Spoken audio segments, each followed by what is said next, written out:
Assalamualaikum warahmatullahi wabarakatuh. Di video kali ini saya akan menjelaskan tentang peradaban pra-Islam di negara Cina dan India.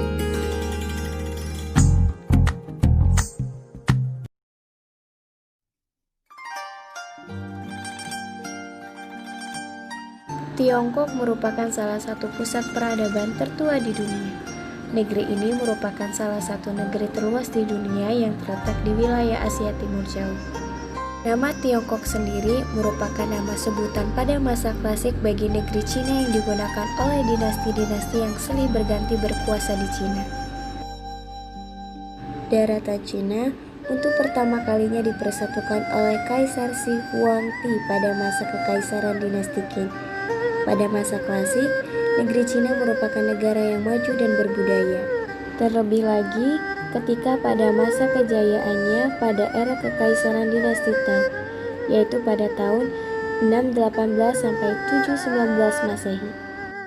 Adapun agama atau kepercayaan yang dianut oleh masyarakat setempat sebelum datangnya Islam, yaitu Konghucu yang berdasarkan kepada ajaran-ajaran Nabi Konfusius atau lebih dikenal dengan sebutan Sang Guru. Agama Konghucu sendiri merupakan kepercayaan asli penduduk setempat yang lahir pada masa kekaisaran dinasti Zhou, sedangkan ajarannya sendiri mulai dikenal oleh masyarakat Cina sekitar tahun 531 sebelum Masehi. Kedua adalah agama Tao atau yang disebut dengan Taoisme. Sama halnya dengan Konghucu, Taoisme merupakan kepercayaan asli penduduk setempat yang lahir di Cina. Ajaran Taoisme dibawa oleh Lao Tzu yang lebih dengan sebutan Sang Guru Tua lahir pada tahun 640 sebelum Masehi. Agama selanjutnya adalah ajaran Sang Buddha. Menurut catatan sejarah, agama Buddha mulai diperkenalkan di Cina pada masa kekaisaran Ming Ti, kaisar kedua dari dinasti Han, sekitar tahun 65 sebelum Masehi. Peradaban di Cina dimulai dari peradaban di Sungai Kuning atau Sungai Huanghe. Sungai Huanghe adalah sungai yang terletak di daerah pegunungan Qianlu di Tibet. Lembah Sungai Kuning merupakan salah satu pelopor dari kebudayaan dunia. Sejak zaman purba sampai sekarang, peradaban Cina ini mampu bertahan dan terus berkembang di negeri Cina. Kebudayaan Cina kuno identik dengan nama dinasti Shang, dan kebudayaan Shang diperkirakan pada tahun 1796 sebelum Masehi. Sungai Huanghe disebut juga Sungai Kuning atau Sungai Malapetaka karena wilayah ini sering dilanda banjir dan sering mendapat serangan dari suku barbar. Dalam menghadapi tantangan-tantangan tersebut, maka pada masa dinasti Qin, masa Kaisar Qin Shi Huangdi membangun tembok Cina. Kekayaan alam Cina yang begitu melimpah menyebabkan kemajuan kebudayaan yang cepat dan beragam. Mengalirnya Sungai Huanghe dan Sungai Yangtze merupakan sumber kehidupan bangsa Cina dengan cara bercocok tanam dan berternak. Dengan cara hidup bertani, mendorong bangsa Cina membuat perkakas pertanian dari bahan logam, apalagi ditunjang dengan wilayah Cina Selatan yang kaya akan barang tambang seperti besi timah, emas, dan tembaga. Di video kali ini saya akan membahas secara singkat tentang kekaisaran Cina sebelum masa keislaman. Cepatnya kemajuan bangsa Cina di bidang teknologi pertanian mendorong terbentuknya kekerajaan. Dinasti yang pertama adalah dinasti Xia. Dinasti Xia adalah dinasti pertama yang diceritakan dalam catatan sejarah seperti catatan sejarah agung dan sejarah bambu. Dinasti ini didirikan oleh Yu yang Agung. Menurut kronologi tradisional berdasarkan perhitungan Liu Xi, dinasti ini berkuasa antara 2205 hingga 1766 sebelum Masehi. Sedangkan menurut sejarah bambu, pemerintahan dinasti ini adalah antara 1989 hingga 1558 sebelum Masehi. Yang kedua, dinasti Shang. Dinasti ini merupakan dinasti Cina asli yang tumbuh dan berkembang di sekitar lembah Sungai Kuning. Karena kawasannya relatif aman, maka dinasti Shang ini mampu mengembangkan bentuk pemerintahan dan peradaban. Ibu kota dinasti Shang ini berada di kota Anyang yang terletak di sebelah utara lembah Sungai Kuning. Kota Anyang merupakan salah satu kota tertua di Cina. Pada masa dinasti Shang inilah mulai dikenal tulisan. Awal terciptanya tulisan Cina berkaitan dengan kepercayaan yang dianut dinasti Shang. Raja-raja Shang adalah juga pendeta yang sering memohon kepada dewa. Alat yang digunakan untuk meminta permohonan dan doa tersebut adalah tulisan gambar yang ditulis di permukaan tulang sapi. Tulisan tersebut lama-kelamaan berkembang dan digunakan oleh banyak orang pada generasi-generasi mendatang. Tulisan ini akhirnya hanya bukan menyebar di daratan Cina, melainkan di Korea dan di Jepang. Lalu, yang ketiga, dinasti Zhou dan berkembangnya ajaran filsafat pada tahun 1027 hingga 221 sebelum Masehi. Ciri peradaban yang menonjol pada masa dinasti Zhou adalah dibentuknya pemerintahan yang kuat. Hal tersebut didukung oleh para bangsawan yang memiliki kecakapan dan mengembangkan sebuah negara. Zaman dinasti Zhou ditandai dengan kemajuan kreativitas intelektual. Para pemikir Cina zaman Zhou antara lain Konfusius yang mengembangkan Konfusianisme, Lao Tse yang mengembangkan Taoisme, Han Visu dan Li Su yang mengembangkan ajaran legalisme. Berikut ajaran filsafat yang mereka kembangkan. Yang pertama, Konfusianisme. Dalam masyarakat Cina, ajaran ini paling berpengaruh hingga sekarang. Ajaran ini dibuat pada tahun 551 hingga 479 sebelum Masehi oleh seorang guru bernama Kung Fu Zu. Dia mengajarkan pandangan filsafatnya melalui lisan. Inti pemikiran Konfusius terpusat pada masalah kehidupan sehari-hari manusia dan pentingnya berperilaku baik individu dalam masyarakat. Dan Konfusius berpandangan bahwa untuk mewujudkan pemerintahan yang baik, maka penguasa harus bersifat adil, jujur, bijaksana, dan memberi kasih sayang pada semua golongan. Intinya, pemerintahan harus bersifat humanis. Yang kedua, Taoisme. Ajaran ini berkembang pada masa abad ke-6 sebelum Masehi sesuai dengan kehidupan Lao Tzu, orang yang mengajarkan dan mengembangkan ajaran Taoisme ini. Inti sari ajaran yang dikembangkan Lao Tzu bertujuan untuk memelihara harmoni antara kehidupan manusia dan di dunia dan hukum universal alam jagat. Dalam Taoisme ini, pemikiran utamanya dipusatkan pada hubungan antara manusia dan pencipta. Yang ketiga adalah Mohisme. Ajaran ini diperkenalkan oleh seorang ahli pikir bernama Moti atau Mozu. Moti atau Mozu ini berasal dari negara Lung. Ia hidup kira-kira pada tahun 479 hingga 381 sebelum Masehi. Di dalam ajaran itu, ia mempunyai pandangan yang sangat revolusioner, terutama mengenai susunan masyarakat. Ia juga menentang perbedaan yang tajam dalam kehidupan bermasyarakat seperti yang terdapat dalam susunan masyarakat feodal. Mozu mengajurkan kesederhanaan dan kesejahteraan hidup seperti para pertapa. Mohisme menolak segala macam kesenangan yang mewah. Berbeda dengan Konfusianisme, ajaran Mozu mempunyai susunan dan sistematika ajaran yang sangat logis, rasional, semacam ilmu logika. Lalu yang terakhir adalah legalisme, filsafat yang tergolong penting bagi perkembangan dan terbentuknya negara kesatuan Cina adalah ajaran filsafat penganut paham Fasia atau yang lazim disebut dengan kaum legis. Berkembangnya ajaran ini diperkirakan pada abad ke-4 dan 3 sebelum Masehi. Para penemunya adalah Han Vizi dan Li Su. Mereka merupakan pejabat dinasti Zhou yang berfilsafat bahwa pemerintahan harus memiliki sebanyak mungkin kekuasaan untuk meredam pemberontak. Namun, Ajaran legalisme kurang berkembang karena pemikirannya dianggap terlalu sempit dan akhirnya kalah bersaing dengan Taoisme dan Konfusianisme.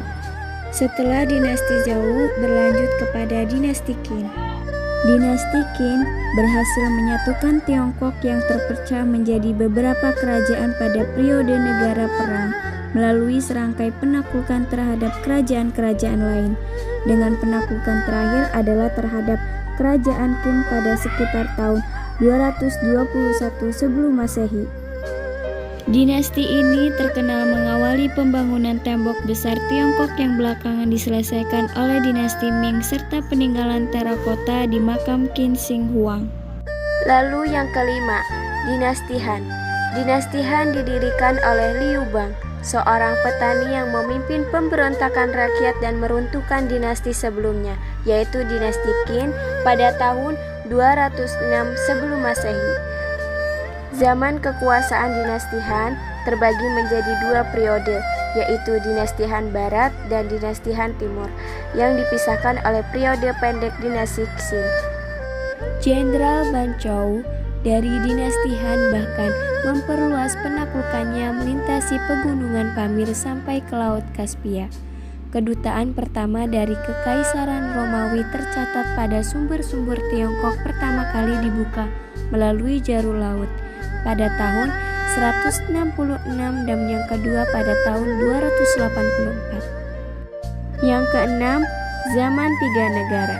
Zaman tiga negara, Wei, Wu, dan Su adalah suatu periode perpecahan Tiongkok yang berlangsung setelah hilangnya kekuasaan de facto dinasti Han. Secara umum, periode ini dianggap berlangsung sejak pendirian Wei hingga penaklukan Wu oleh dinasti Jin. Walau banyak sejarawan Tiongkok yang menganggap bahwa periode ini berlangsung sejak pemberontakan Serban Kuning. Zaman ini adalah salah satu era yang paling terkenal dalam sejarah Tiongkok, disebabkan karena popularitas roman sejarah kisah tiga negara yang telah diadaptasi dalam berbagai format oleh berbagai negara. 7. Dinasti Jin dan 16 negara. Tiongkok berhasil dipersatukan untuk sementara waktu pada tahun 280 oleh dinasti Jin. Meskipun demikian, kelompok etnis di luar suku Han masih menguasai sebagian besar wilayah pada awal abad keempat dan menyebabkan migrasi besar-besaran suku Han ke selatan Sungai Yangtze. Bagian utara Tiongkok terpecah menjadi negara-negara kecil yang membentuk suatu era turbulen yang dikenal dengan zaman 16 negara. 8. Dinasti Utara dan Selatan. Menyusul keruntuhan dinasti Jin Timur pada tahun 420, Tiongkok memasuki era dinasti Utara dan Selatan. Zaman ini merupakan masa perang saudara dan perpecahan politik. Walaupun juga merupakan masa perkembangannya seni dan budaya, kemajuan teknologi, serta penyebaran agama Buddha dan Taoisme. Yang terakhir, dinasti Sui. Setelah hampir 4 abad perpecahan, dinasti Sui berhasil mempersatukan kembali Tiongkok pada tahun 589 dengan penaklukan Yang Jian, pendiri dinasti Sui, terhadap dinasti Zheng di selatan. Periode kekuasaan dinasti ini antara lain ditandai dengan pembangunan terusan besar Tiongkok dan pembentukan banyak lembaga pemerintahan yang dinantinya akan diadopsi oleh dinasti Tang. Peradaban India sebelum masa keislaman.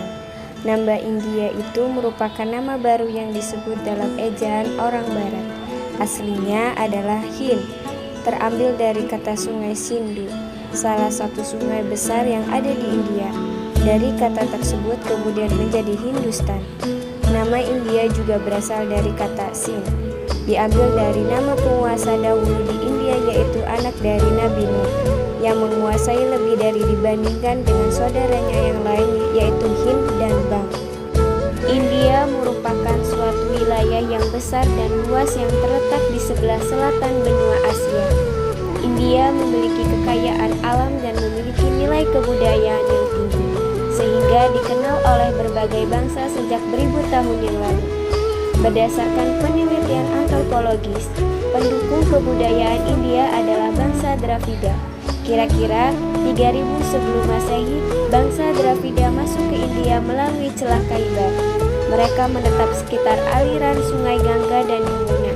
Mereka tidak lama tinggal di sana karena didesak oleh bangsa Arya. Dalam perkembangan sejarah India, terdapat pusat-pusat peradaban yang tertua, yaitu kebudayaan lembah Sungai Indus tahun 4000 hingga 3000 sebelum Masehi dan kebudayaan lembah Sungai Gangga tahun 1000 sebelum Masehi. Kedua, kebudayaan tersebut terpusat di lembah sungai yang subur. Peradaban lembah Sungai Indus. Letak geografis peradaban Sungai Indus atau Sindhu terletak di wilayah Pakistan. Sungai Indus memiliki banyak anak sungai yang berasal dari wilayah Punjab di Pakistan Utara. Peninggalan bangsa Dravida. Berdasarkan penelitian yang dilakukan para ahli arkeologi pada tahun 1921, 1922, 1933, 1942, berhasil ditemukan sisa-sisa peninggalan berupa reruntuhan dua kota tua, yaitu Mohenjo-daro dan Harappa. Peninggalan tersebut merupakan sisa peninggalan bangsa Dravida. Peradaban Mohenjo-daro dan Harappa sudah sangat maju. Terbukti mereka sudah mampu membuat hal sebagai berikut. Pertama, perencanaan tata kota yang teratur. Dua, jalan-jalan yang lurus dan teratur. Tiga, saluran air untuk pengairan dan pertanian. Empat, mata uang dalam bentuk materai dari tanah liat. Kepercayaan yang dianut oleh masyarakat lembah Sungai Indus. Kepercayaan merupakan faktor yang sangat penting bagi masyarakat. Setiap kepercayaan yang dianut adalah sebagai berikut. Yang pertama, pemujaan terhadap dewa. Masyarakat lembah Sungai Indus menyembah para dewa-dewi terutama Dewi Ibu yang terbuat dari tanah liat. Yang kedua, pemujaan terhadap hewan. Dikelompokkan menjadi tiga, yaitu pertama, pemujaan terhadap hewan-hewan cerita yang bentuknya setengah manusia, setengah hewan. Kedua, hewan yang dianggap sebagai penjaga kota atau hewan bertanduk. Ketiga, hewan-hewan yang terdapat di dalam alam, yaitu gajah, singa, dan lain-lain. Lalu yang keempat, pemujaan terhadap pohon, api, petir, matahari, dan sungai besar. Sistem pemerintahan. Pemerintahan lembah Sungai Indus dipegang oleh kepala suku, kemudian berkembang menjadi sistem pemerintahan desa. Pemukiman makin padat sehingga membentuk pemerintahan kota, berupa kota kuno, Mohenjo-daro, dan Harappa. Peraturan tentang tata kota dipatuhi oleh penduduknya dengan baik. Sistem pertanian dan pengairan. Masyarakat lembah Sungai Indus adalah petani dengan tanaman pokoknya gandum dan kapas. Untuk meningkatkan hasil pertanian, maka dibuatlah saluran irigasi dan pembangunan daerah-daerah pertanian yang menunjukkan bahwa masyarakat lembah Sungai Indus telah memiliki tingkat peradaban yang tinggi. Hasil pertanian yang terutama adalah padi, gandum, gula kedelai, kapas, dan teh. Peninggalan kebudayaan. Dari hasil penggalian di kota Harappa ditemukan beberapa arca yang masih sempurna bentuknya dan 2 buah torso, dan juga alat-alat rumah tangga dan senjata. Salah satu torso mula-mula bertangan 4 dan berkepala 3, berdiri di atas kaki kanan dengan kaki kiri terangkat. Patung ini mirip dengan patung Siwa Nataraya dari zaman Kerajaan Chola, India Selatan. Peradaban lembah Sungai Gangga. Letak geografis peradaban lembah Sungai Gangga antara pegunungan Himalaya dan pegunungan Vindhya. Sampai sekarang, di wilayah ini belum ditemukan sisa-sisa peninggalan peradaban pada masa prasejarah. Peradabannya mulai berkembang sejak masuknya bangsa Arya ke India dengan terbentuknya budaya Hindu. Kepercayaan pada peradaban lembah Sungai Gangga. Bangsa Hindu memiliki 3 dewa utama atau yang disebut dengan Trimurti, yaitu Dewa Brahmana sebagai dewa pencipta, kedua Dewa Wisnu sebagai dewa pelindung, ketiga, Dewa Wisnu sebagai dewa perusak atau pembinasa. Adapun dewa-dewa yang lain, yaitu Dewi Saraswati, Dewi Pengetahuan dan Kebijaksanaan. Kedua, Dewi Laksmi, Dewi Kecantikan dan Kebahagiaan. Pemerintahan pada masa peradaban Lembah Sungai Gangga. Perkembangan sistem pemerintahan di Lembah Sungai Gangga merupakan kelanjutan dari sistem pemerintahan masyarakat di daerah Lembah Sungai Sindu. Sejak runtuhnya kerajaan Maurya, keadaan menjadi kacau akibat terjadinya peperangan antara kerajaan-kerajaan kecil yang ingin berkuasa. Keadaan ini baru dapat diamankan kembali setelah munculnya kerajaan Gupta yang didirikan oleh Raja Chandragupta dengan pusatnya di Lembah Sungai Gangga.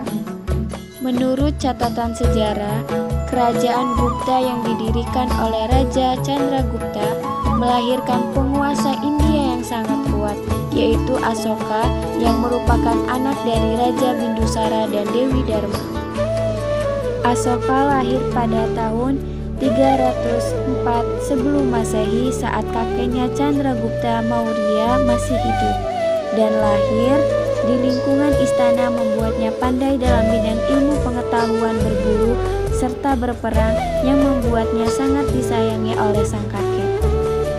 Setelah Asoka dewasa, di tahun berikutnya, Raja Bindusara meninggal. Setelah kematian Bindusara, penasehat pribadinya bersama sekelompok menteri mengangkat Asoka menjadi raja.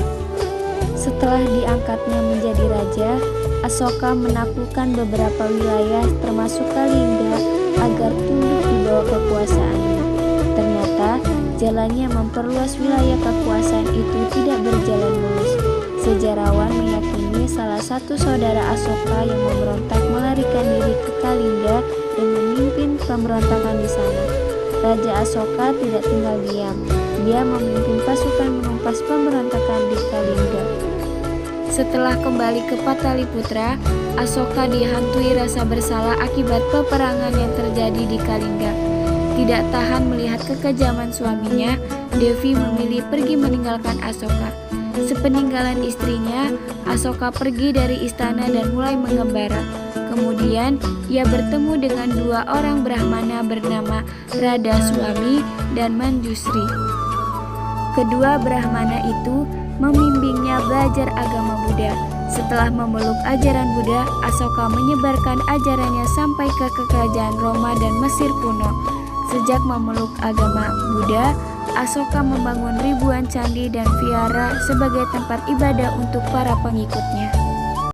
Mungkin itu saja yang dapat saya jelaskan mengenai peradaban pra-Islam di negeri Cina dan negeri India. Kurang lebihnya mohon maaf. Wassalamualaikum warahmatullahi wabarakatuh.